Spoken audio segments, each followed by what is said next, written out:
तो ये सब वस्तु है प्रभु की सेवा में जो अर्पित की जा रही है वो उत्तम भाव ही है। कामना से हो या निष्काम भाव से हो, किसी भी तरह से जितने भी देवी देवता हैं सब सच्चिदानंद प्रभु ही बने हुए, दूसरा कोई नहीं। किसी भी भाव से जुड़े भगवान ने आर्त, अर्थार्थी, जिज्ञासु, ज्ञानी चार वर्णों के। कोई दुख निवृत्ति के लिए, कोई संपत्ति प्राप्ति के लिए, कोई भगवान को जानने के लिए, और कोई भगवान में अभेद भाव से स्थित परमानंद का अनुभव कर रहे हैं। चार प्रकार के भक्त होता है। तो अगर कोई किसी भी देवी देवता को स्वामी मान करके छत्र चंवर, भोग, राग, फूल, बंगला, पोशाक, अहोभाग्य है, धन्य भाग है, भले वो कामना से ही क्यों न करे, वो सतमार्ग में तो जुड़ा है, वो हिंसा द्वारा तो नहीं प्राप्त कर रहा है, वो व्यभिचार द्वारा, छल कपट द्वारा, चोरी द्वारा तो नहीं कर रहा है। ऐसा ही करना धीरे धीरे उसको निष्कामता के मार्ग में ले आएगा, क्योंकि असत क्रिया नहीं है। सब कोई देहाभिमानी वृत्ति से सकामता में ही विचरण करता है, कोई बिरला ही ऐसा होता है स्वरूप बोध करके अचाह स्थिति में स्थित हो जाए। इसलिए कोई उसमें निषेधात्मक भाव तो है ही नहीं। पर हाँ, अपने धर्म की कमाई से, मेहनत के द्वारा जो शास्त्र विरुद्ध आचरण करके पापाचरण से कमाई की गई, उसको देवी देवता स्वीकार नहीं करते, क्योंकि वो सब सतो तत्व में, सत्व तत्व में स्थित हैं। और ये तामसिक राक्षसी वृत्ति द्वारा कमाया गया धन, वो आप माने कि सेवा है, लेकिन सेवा नहीं है, वो अर्पित नहीं है, क्योंकि देवी देवता सब भगवत स्वरूप हैं और वहां भाव की प्रधानता होती है। आप जो समर्पित कर रहे हैं दैन्य भाव से कि हे प्रभु या हे माँ या किसी भी जो आपने आराध्य माना है, आपकी कृपा से ये जो मिला है वो आपको समर्पित कर रहे हैं आपकी सेवा में, ये भाव तो आ गया। हाँ, लेकिन अगर अधर्माचरण करे, पापाचरण करे, फिर सोचे कि ऐसा, वो पवित्र नहीं करेगा, वो माना नहीं जाएगा आपका। असत वृत्ति द्वारा कमाया हुआ जो धन है, संपत्ति है, वो कभी सद्भाव प्रकट नहीं कर सकता है। इसलिए जो अपनी धर्म की कमाई से ऐसा करते हैं वो प्रणाम योग्य हैं, भले कामना से करते हैं, क्योंकि वो प्रभु से चाहते हैं ना। तो प्रभु कामना भी पूर्ति करते हैं और निष्कामता का ज्ञान भी दे देते हैं।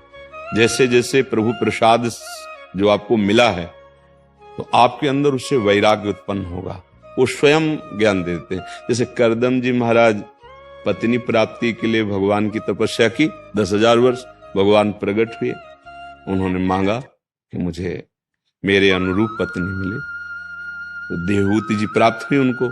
और ये नहीं मांगा कि आपकी प्राप्ति हो, पर भगवान स्वयं अपनी तरफ से कपिल भगवान के रूप में अवतरित होकर उनको सांख्य योग का ज्ञान दिया, परम पद में आरूढ़ होने का मार्ग दिया। तो ऐसे ही जो भगवान से मांगता है तो उसके साथ भगवान की करुणा होती है, जिसके उसके अंदर ज्ञान विज्ञान का प्रकाश होता है। भगवान से किसी भी भाव से जुड़े, देखो जो भगवान को अपने स्तन में जहर लगाकर मारने के उद्देश्य से गई, उसको परम पद मिला। अगर हम भगवान को प्यार से दूध पिलाते हैं तो वो तो द्वेष, क्रोध, हिंसावृत्ति लेके गई थी। उसे जो यशोदा मैया को गति, वही भगवान ने पूतना को गति दी।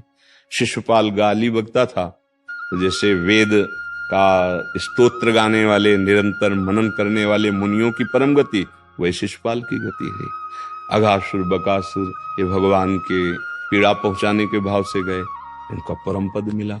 तो जो स्वर्ण का आभूषण या जो भावनानुसार अर्पित करते हैं, भले सकाम से, तो क्या उनका पतन हो जाएगा? क्या नहीं। किसी भी तरह से भगवान से जुड़ना, प्रभु से जुड़ना महामंगलमय है। भगवान मंगल भवन है और जितने देवी देवता हैं ये सब भगवान ही बने हुए हैं।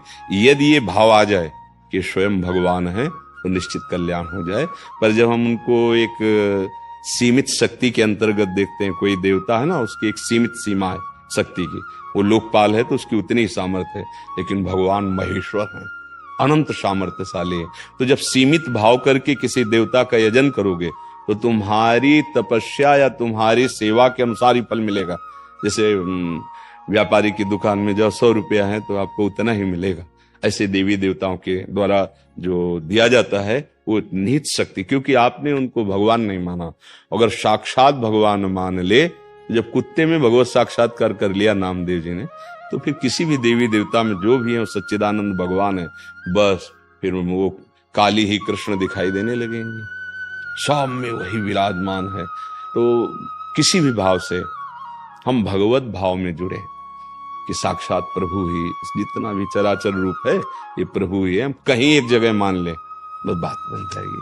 तो सकामता या निष्कामता, निष्कामता ऐसे नहीं आती है, जब तक अज्ञान रहता है तो कामना रहती है, देहाभिमानी की कामना बनी ही रहती है। ये अज्ञान गुरु कृपा से नष्ट होता है जब शास्त्र स्वाध्याय, गुरुजनों की आज्ञा में रहना, गुरु प्रदत्त नाम मंत्र उपदेश के अनुसार चलना, तो अहंकार धीरे धीरे उनके चरणों में समर्पित हो जाता है। जहां अहंकार समर्पित हुआ तो तन, वाणी, चिंतन सब बदलने लगता है। फिर जो आनंद की अनुभूति होती है उसी में निष्कामता आती है।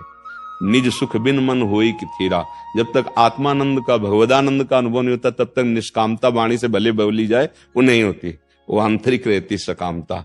निष्कामता आती है निज सुख, परमात्म सुख, आत्म सुख में। तो ऐसे तो सब सकामी ही हैं। जब तक ब्रह्मबोध नहीं होता या भगवत प्रेम नहीं होता तब तक कामना पिंड नहीं छोड़ती। तो उस कामना को जोड़ दो प्रभु से, फिर ये उनके ऊपर छोड़ दो, पूरा करें कि ना करें। अगर वो पूरा करते हैं तो बड़ी दया है, नहीं पूरा करते तो बड़ी कृपा है, क्योंकि कोई अमंगल होने वाला था मेरी इस कामना से, ये भावना रखनी। समझ गया?